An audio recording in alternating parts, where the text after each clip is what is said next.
Okay. Now, whenever you want, please, you can start. Okay, yeah. Thanks a lot for the opportunity to speak. It's a very nice seminar series and for organizing it this year. And yes, I'd like to talk about curvature corrections to KPV and how these affect antibrane uplifts. So this is work done with Simon Scheier and Arthur Hebecker, appeared about a month ago. Okay. And so there's also string Pheno, but some fundamental questions that still seem to be open is, one question is it possible to get scale separated four-dimensional vacua with all moduli stabilized in string theory, really in a controlled way? But for today, I'm not talking about that question. I'll assume this can be done. Then a second question is, given some 4D vacuum, can we uplift it to the Sitter space in a controlled way? And the most common way of doing this, the most common uplifting mechanism, is the anti-3-brane uplift, which I'll be discussing corrections to today.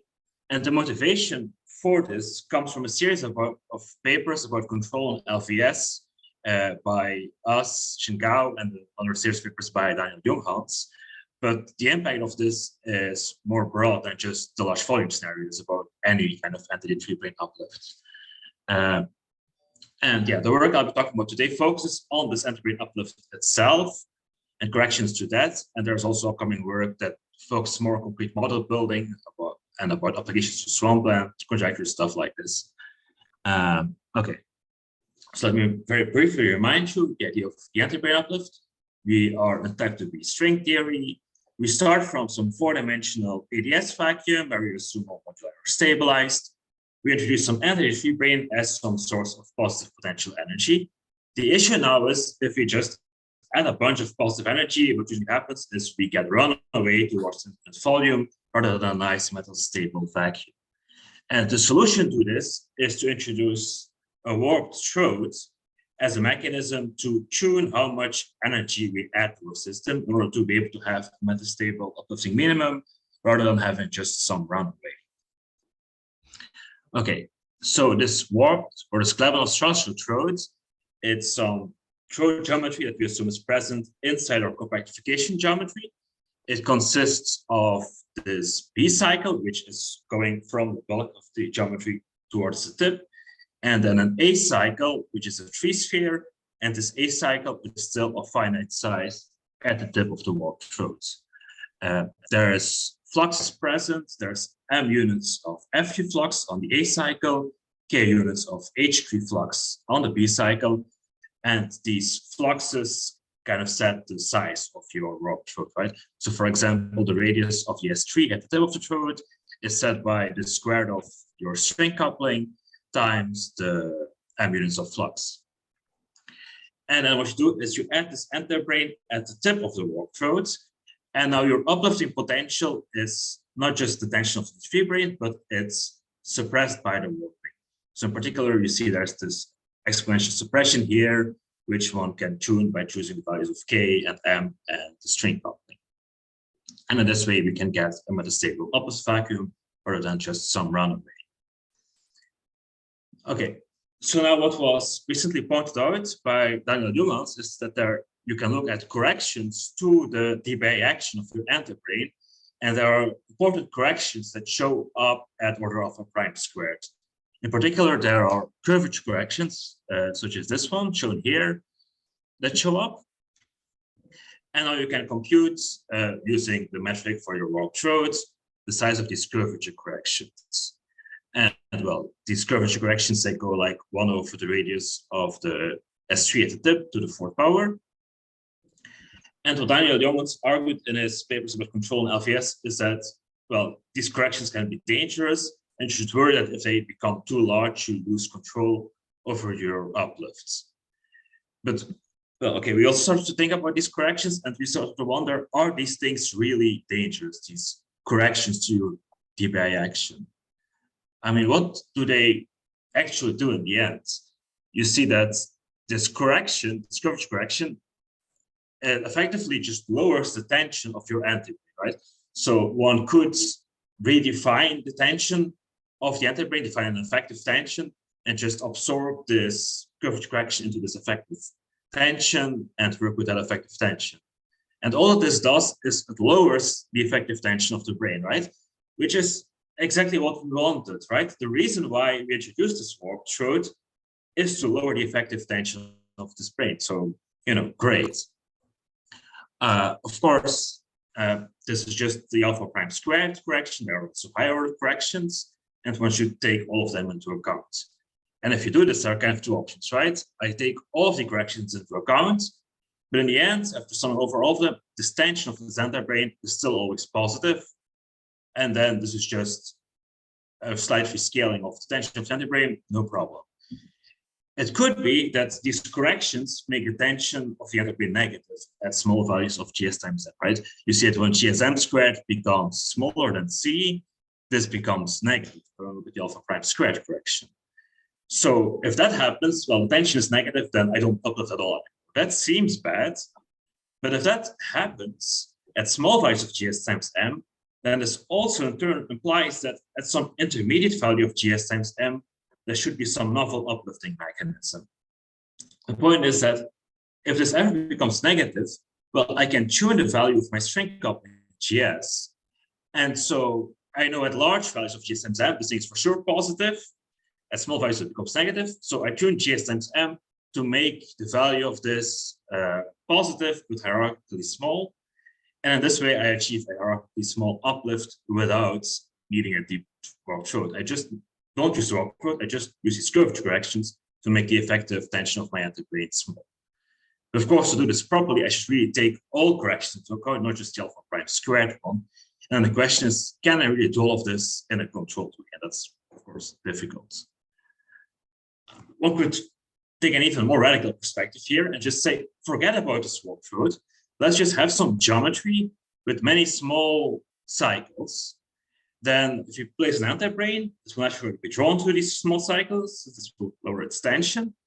And now if you have a landscape with many different compactification geometries, and many of these have cycles which are in string frame of string size, then for all these string size cycles, this curvature correction will be of order 1.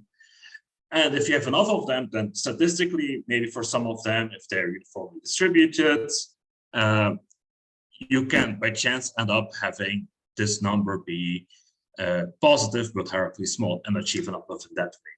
Of course, to actually do this in a controlled way rather than just waving my hands about this, it's very difficult, right? I need to actually calculate the exact curvature of one of these cycles.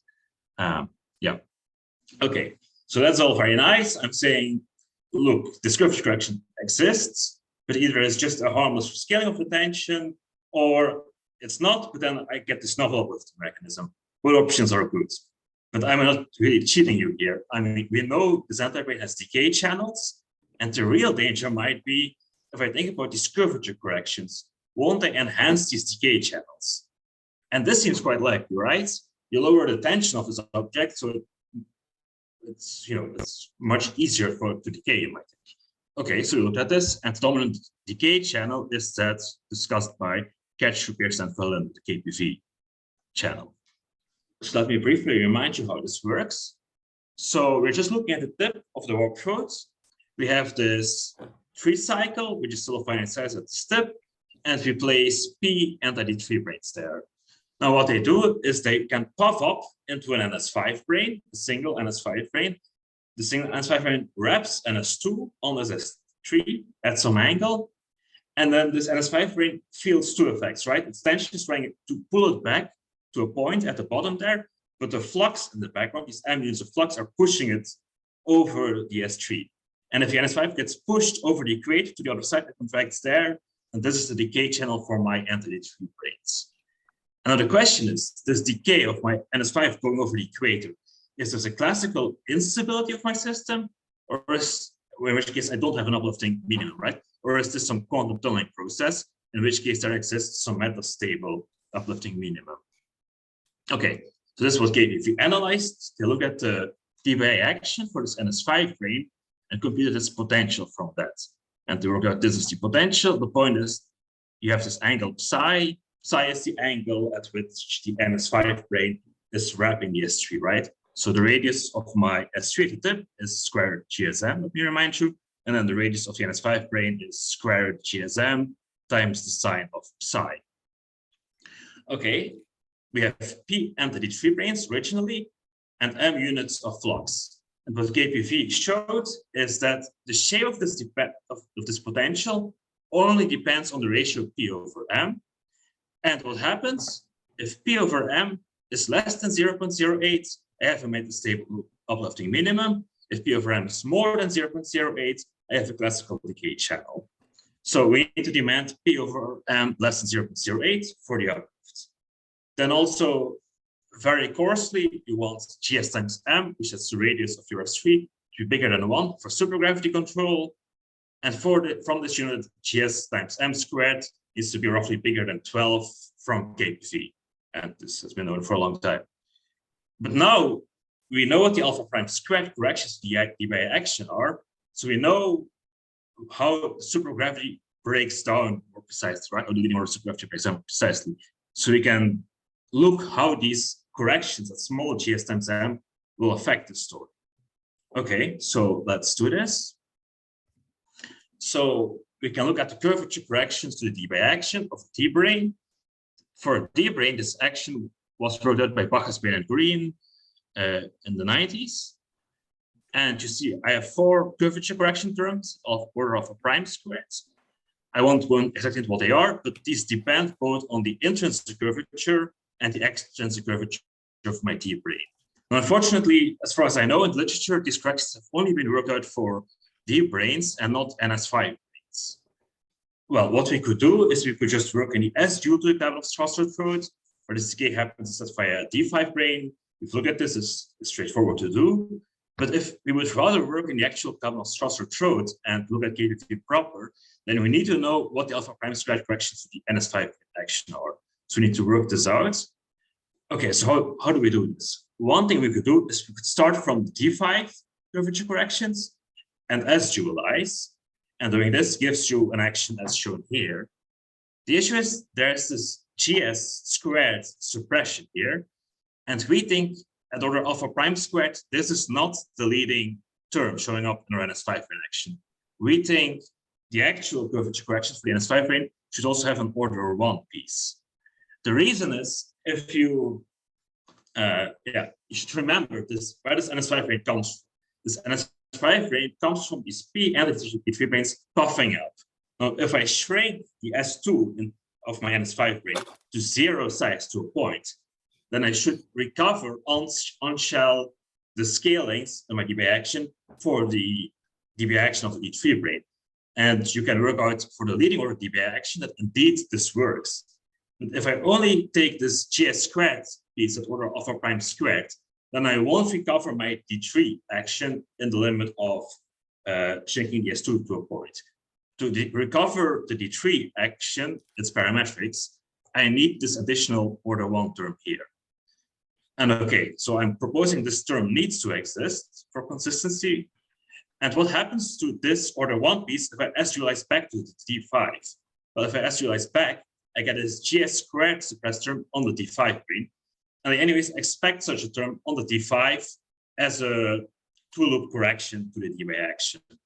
But it would be nice to, so I'm proposing that this is the form that this correction should have for the NS5 brane, but we've not proven this, and it would be nice to prove this explicitly. Okay, so from this action, we can now compute the potential and curvature corrections to potential.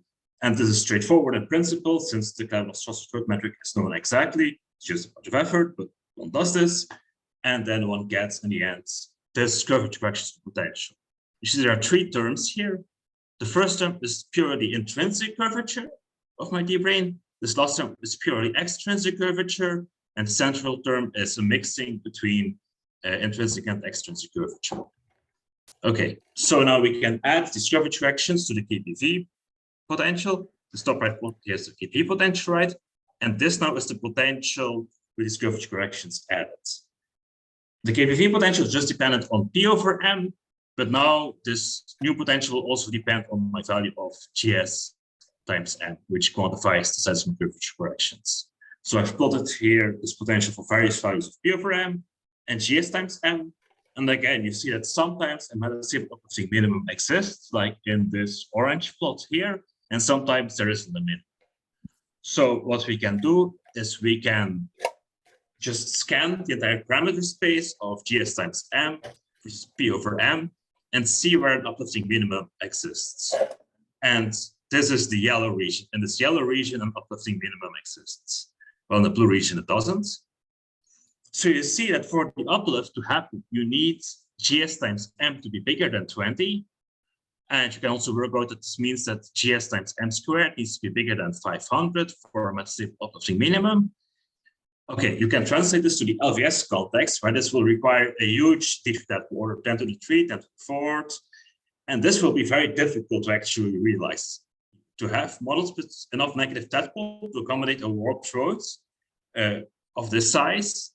And even if you can do this, then it's still difficult to also stabilize complex structure moduli and accommodate a warp throat with this value of GS times M squared. But okay, how do we really interpret this potential that I'm showing you, right? I'm showing you this plot here where you see I have these divergences to minus infinity as I go to close to the north and the south pole. But we should remember that the radius of the NS5 brane goes like square root GS times M times sine of psi. So when I get close to the north and the south pole, the radius of my NS5 brane, of course, will become stringy in size. So there will be additional higher order alpha prime corrections, which become important. So I won't trust my potential close to the north and the south pole. In addition, we haven't yet accounted for field strength corrections. We've just looked at curvature corrections to the dBi action. Okay, so let me then now just plot again this potential, but only at a single value of GS times M. So I'm just showing GS times M equal to 10,000, and these are just different values of P over M for all. So then in this potential, this is the full thing. But really, this region and this region, I don't trust. I won't trust my results anymore as soon as my NS5 brane becomes string size. And now we see there's this transition happening, right? I see that all of these potentials have a maximum, but for the ones where P over M is bigger than 0.08, this maximum lies outside of my regime where I have control. While when P over M is less than 0.08, this maximum lies inside my regime of control. And well, okay, so I don't know what happens here close to the south pole, but I can make a kind of educated guess, right? Because I know when psi is equal to 0, when I'm back at the south pole, then I have my anti-D3 brane again. So there my potential should match onto the anti-D3 potential, right? At the south pole. And then in this regime, where I don't know what the results are, I need to take into account all orders and corrections, I can kind of assume, I think it's reasonable to assume that my potential should smoothly interpolate between the D3 potential and the potential in the regime where I have control, right? There might be a bit more bumpiness than what I'm showing here, but the potential shouldn't run off to minus infinity.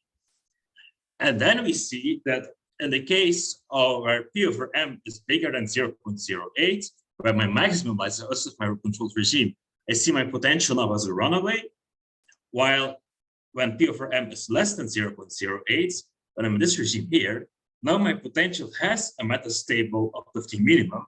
It's just that this minimum is where my NS5 brane is at stringy size, right? So it lies outside of the regime of control.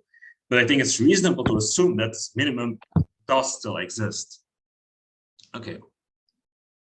So then we can again make a scan of a parameter space of GS times M, which is P over M. And now we have, well, this green region here, which was the one that I showed you before, where I have a metastable controlled uplifting minimum, really in the potential order alpha prime squared already. The yellow region, I have a controlled maximum. My alpha prime squared correction, my alpha prime squared potential lacks the minimum, but we assume a minimum exists if I take higher corrections into account. And in the red region, the maximum is also out of the regime of control, and we assume there's a runaway there. Well, in the blue region, the potential ends up just being negative everywhere, so we are out of control. So this means that if we are very optimistic to have a metastable uplifting minimum, we at the very least will need to demand that we're either in this green zone or in this yellow zone, which means we need to demand approximately that P over M needs to be less than 0.08, and that GS times M needs to be bigger than approximately 4. Putting these things together, this means that GS times M squared is bigger than 48. And this is interesting because even in the most optimistic form, this constraint is stronger than the one you get from the conifold instability. So there's also a discussion that there might exist a conifold instability for my antibrane. And from this, you get constraint that GS times M squared needs to be bigger than 46. Now, whether this instability really exists has been questioned in this recent paper by Lewis and Brandel. You see, even if this conifold instability doesn't exist, then after taking corrections into account, my KPV constraint is anyway stronger than this. Okay, so this means we need to demand that GS times M squared is bigger than 48. If we translate this to the large volume scenario, if we then use a deep throat, then this will again require a large negative tadpole to accommodate of the order of a few hundred, which will again be difficult to do. But we should remember that we also have this alternative scenario where we don't uplift using a deep throat, but where we uplift by just tuning the potential of our entity-free brane to be small by using curvature corrections. And if we do that, then there's really no constraint on how much negative tadpole it needs. So that seems a lot easier in that sense. Okay, now on this plot here, I'm just plotting the entire range of GS times M. But really, I mean, once GS times M becomes small enough, the radius of the entire associated tip becomes a stringy size. So I shouldn't really trust what I'm doing, right? So in fact, this entire left region I'm showing you is kind of a question mark, right? And well, I think it's a very interesting question for future research, what the actual full phase diagram is for KPV. Because I mean, there might be a lot of interesting new physics here, and we can understand this better from various different directions, right? We can take into account additional alpha prime corrections to what we've looked at. We've just looked at the first one. Also taking into account field strength corrections to the NS5 brane. We could instead look at things from the perspective not of the NS5 brane, but from the perspective of the unablated entity-free brane stack, and analyze how this non-additivity. Or also interesting, I think, is we should look at this from a holographic perspective, maybe see if we can make progress there, especially because the regime of small GS times M and large curvature, where we lack control in supergravity, should be precisely the regime where we have control in holography. And in addition to all of this, there's also the question of back reaction effects of the NS5 brane on the geometry, on which there exists a huge literature for KPV, but which we've not taken into account at all. So I think there's still a lot of work left to be done here. So that's kind of the message, right? That we've only taken a look at the first order alpha prime corrections to KPV, and this seems like a very interesting story to me, but there's a lot that remains to be done. And okay, so you've seen that curvature corrections will strongly bound the value of GSM squared from below if you want to really have a controlled metastable uplifting vacuum where the actual minimum is in control. And this will bring big trouble for the uplift, especially, for example, in LVS. But on the other hand, kind of on the boundary of control, there might be this novel uplifting mechanism where we don't use a deep throat, but we use these curvature corrections to get a hierarchically small entropy tension. And in some sense, I mean, this is at the boundary of control to actually do this properly. But again, this is kind of what's become clear, right? That we kind of know the asymptotics of moduli space or vacua don't exist there. They exist somewhere deep in the interior. They exist at all in string theory. And so we need to fight to get control from Ors and alpha prime or to see where this vacua actually exists. And okay, yeah, okay. And then, okay, there might be a loss of control there, but this would be localized entirely within this warped throat. And this we might be able to understand properly by studying this warped throat from many different angles, like was in the previous slide, like from holography. And then we can use this as a generic tool for uplifting. Of course, if this warped throat becomes quite shallow, then you might worry that the interior is no longer sequestered from the outside. So this might also be dangerous, and this also needs to be considered. So I think there's still to be done, but very exciting. Okay, so let me end there. Thank you. Thank you. Thank you for a great talk. We still have a few minutes for questions. If anyone wants to ask something, just unmute yourself and go ahead and ask.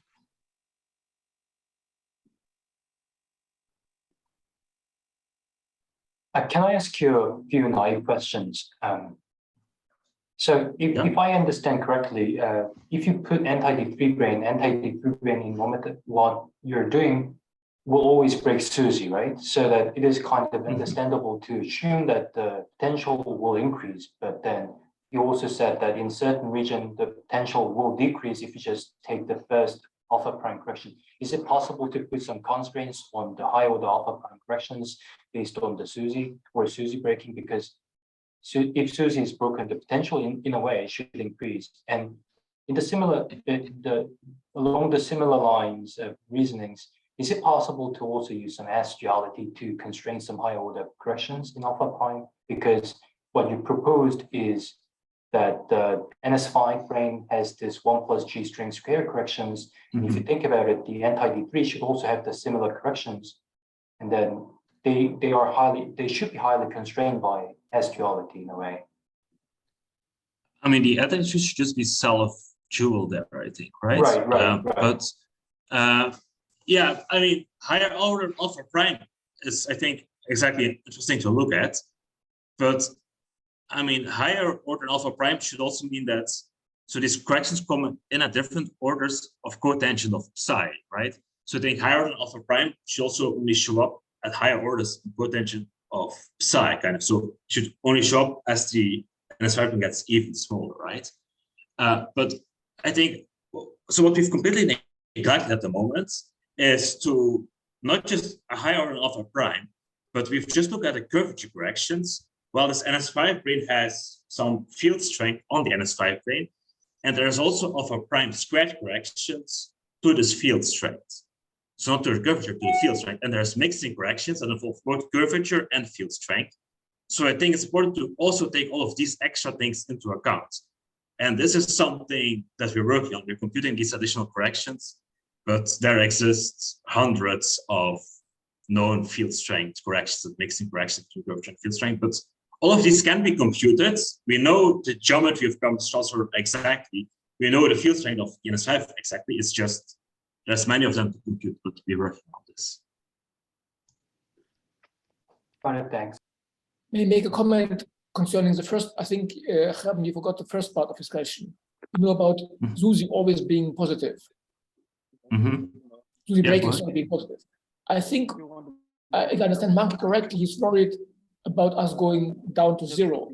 But I think it's not not problematic, because in principle, even without any brane, I mean, just without any antibrane, just with a brane, the curvature corrections can violate the no-scale structure.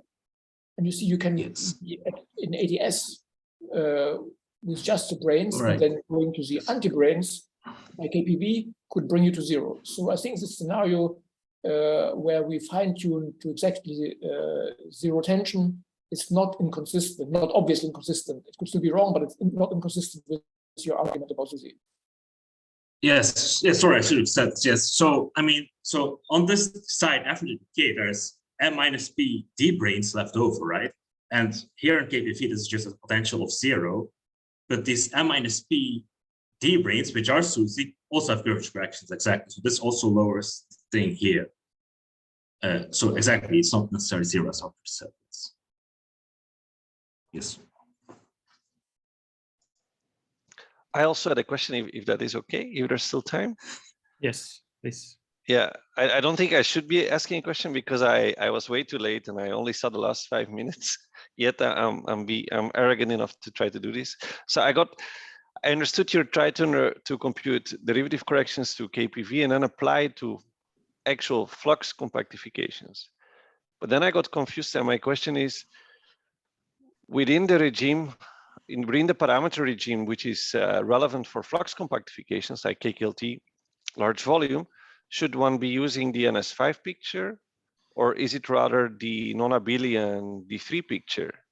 Because usually these pictures are complementary. Yes. And when the alpha prime corrections to the NS5 picture are big, usually they're small in the non-abelian picture. Did you check this?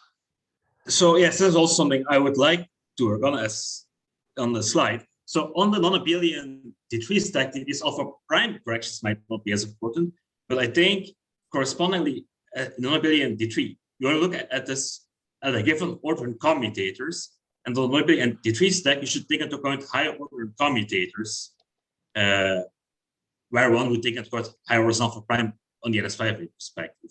So in this D3 stack picture, I think it should be possible to work at higher order non-commutativity and see what happens there. But this is not something we've done. This is something I would also like to understand.